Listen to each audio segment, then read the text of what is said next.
بسم اللہ الرحمن الرحیم۔ السلام علیکم اسٹوڈنٹس، امید کرتا ہوں سب خیر سے ہوں گے۔ اسٹوڈنٹ فائنل ٹرم کی لیکچر سیریز میں آج ہم ماڈیول 167 سے لے کے 169 کو ڈسکس کریں گے، جس میں ہم ڈیٹا مائننگ کے بارے میں پڑھیں گے، اس کی مختلف ٹیکنیکس کو دیکھیں گے اور اس کے کچھ ایڈوانٹیجز وغیرہ بھی چیک کریں گے اور کہاں کہاں یوز ہوتی ہے یہ ٹیکنیک، اس کو ہم دیکھیں گے۔ اچھا اسٹوڈنٹس، سب سے پہلے ڈیٹا مائننگ کو ہم دیکھ لیتے ہیں کہ یہ کیا چیز ہے۔ نام سے ہی ظاہر ہے، مائننگ کا مطلب ہوتا ہے کھدائی کرنا۔ جیسے آپ کو پتہ ہے بڑی بڑی مائننگ کمپنیز ہوتی ہیں جو کہ سونا نکالتی ہیں زمین سے، ٹھیک ہو گیا۔ تو اب اس کے ڈفرینٹ پروسیس ہوتے ہیں، ان کو ہم بحث نہیں کریں گے، جسٹ ابھی ہم کمپیوٹر سے لنکڈ ڈیٹا مائننگ کو دیکھیں گے یا عام روٹین میں ڈیٹا مائننگ کو دیکھیں گے کہ ڈیٹا مائننگ کیا ہے۔ اچھا اسٹوڈنٹس، آگے بڑھنے سے پہلے ایک سمپل سی ایگزامپل لے لیتے ہیں تاکہ آپ کو مزید کورس کو کیپچر کرنے میں آسانی ہو۔ تو اسٹوڈنٹس، آپ کو پتہ ہے آج کل بڑے بڑے مالز ہوتے ہیں جہاں پہ ڈفرینٹ طرز کے کسٹمرز وزٹ کرتے ہیں۔ کچھ کسٹمرز جو ہیں وہ گروسری کی شاپنگ کر رہے ہوتے ہیں، کچھ کسٹمر جو ہیں وہ کلاتھنگ کی شاپنگ کر رہے ہوتے ہیں، کچھ کسٹمر جو ہیں وہ الیکٹرانکس کی یا الیکٹریکل کی شاپنگ کر رہے ہوتے ہیں۔ اب یہ جو مال کا اونر ہوتا ہے وہ ہر ایک کسٹمرز کی چوائس، ہر ایک کسٹمر کی جو اٹریکشن ہوتی ہے، ہر ایک کسٹمر کی جو ریکوائرمنٹ ہے اس کو وہ چیک کر رہے ہوتے ہیں، یعنی وہ ڈیٹا کولیکٹ کر رہے ہوتے ہیں، ٹھیک ہے۔ یعنی اگر ایک کسٹمر کا گروپ الیکٹریکل چیزیں لے رہا ہے تو وہ اس سے ڈیٹا اخذ کریں گے کہ کس ٹائپ کے کسٹمر الیکٹریکل کو دیکھ رہے ہیں اور کس ٹائپ کے کسٹمر گروسری لے رہے ہیں، یعنی وہ ڈیٹا کلیکٹ کر رہے ہوتے ہیں، اور کن اوقات میں کسٹمر زیادہ گروسری کو پریفر کرتے ہیں، کن مہینوں میں کسٹمر جو ہیں وہ الیکٹریکل کو اپروچ کر رہے ہیں، ایٹسیٹرا ایٹسیٹرا۔ یعنی یہ سارا ڈیٹا کلیکٹ کرنا ہی بیسیکلی آپ کا ڈیٹا مائننگ کہلاتا ہے۔ ابھی میں نے ڈفرینٹ پیٹرن کے بارے میں بتایا، تو اب آپ کو ڈیٹا مائننگ کی تعریف جب میں پڑھوں گا تو آپ کو ایزیلی سمجھ آ جائے گی۔ دیکھیں، consisting of techniques for discovering patterns, سمجھ آ گئی ہوگی، ان کلیکشن آف ڈیٹا، یعنی ڈیٹا تو بہت زیادہ ہوتا ہے۔ جیسے میں نے آپ کو مال کی ایگزامپل دی، اس میں بہت قسم کے لوگ آتے ہیں، لیکن الگ الگ پیٹرنس میں جب اس کو ڈسکور کرتے ہیں کہ فلاں پیٹرن یہ کرتا ہے، فلاں پیٹرن یہ کرتا ہے، یا فلاں گروپ یہ چیزیں لے رہا ہے، کلیئر ہو گیا۔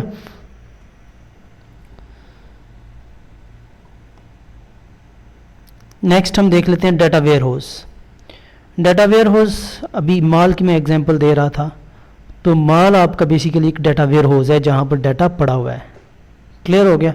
اسی طرح کمپیوٹر سے ریلیٹڈ اگر آپ اے ٹی ایم کی مثال لے لیں، اے ٹی ایم مشین کی مثال لے لیں، تو جب آپ کسی بھی اے ٹی ایم مشین میں جاتے ہیں تو کوئی بھی ڈیٹا آپ اگر ریٹریو کرنا چاہتے ہیں، حاصل کرنا چاہتے ہیں، تو وہ ایک خاص جگہ سے آپ کو وہ ڈیٹا اٹھا کے آپ تک پہنچاتا ہے۔ تو وہ جو لوکیشن ہوتی ہے جہاں پر ڈیٹا پڑا ہوتا ہے اسٹیٹک حالت میں، ٹھیک ہے۔ Data mining is practised on static data collection, یعنی ڈیٹا مائننگ کہاں سے کی جاتی ہے؟ اسٹیٹک ڈیٹا کلیکشن سے، یعنی آپ کا ڈیٹا جو ہے وہ اسٹیٹک ہوگا۔ اسٹیٹک کا مطلب ہے کہ اس میں چینج نہیں ہوگا، یہ نہیں کہ فلاں بندہ آئے اور وہ چینج کر دے اس میں، ٹھیک ہے۔ نیکسٹ ہم دیکھ لیتے ہیں اپلیکیشنز کہاں کہاں ہوتی ہیں اس کی۔ مارکیٹنگ، میں آپ کو آلریڈی ایگزامپل دے چکا ہوں۔ Inventory management, quality control system, جیسے گاڑیاں بنتی ہیں تو وہاں کوالٹی کنٹرول سسٹم میں بھی ڈیٹا مائننگ ہوتی ہے۔ Loan risk management, fraud detection, fraud کو ڈیٹیکٹ کرنے کے لیے بھی ہم ڈیٹا مائننگ کی ٹیکنیک یوز کرتے ہیں۔ یعنی ہم یہ دیکھ سکتے ہیں کہ اگر ایک مارکیٹ میں یا اگر ایک مال میں کوئی چوری ہوئی ہے تو ہم یہ چیک کر سکتے ہیں کہ کس قسم کے لوگ جو ہیں اس قسم کے کام میں انوالو ہیں، ٹھیک ہے۔ انویسٹمنٹ انالیسز آف ڈیٹا، اگر اب آپ یہ دیکھتے ہیں کہ گروسری والے گروپ جو ہیں وہ زیادہ پرچیزنگ کر رہے ہیں تو آپ اس خاص سسٹم میں رہتے ہوئے آپ اپنا کیا کر سکتے ہیں؟ انویسٹمنٹ کر سکتے ہیں، ٹھیک ہے۔ Identifying the function of particular genes encoded in D N A molecules, تو یعنی یہ ڈفرینٹ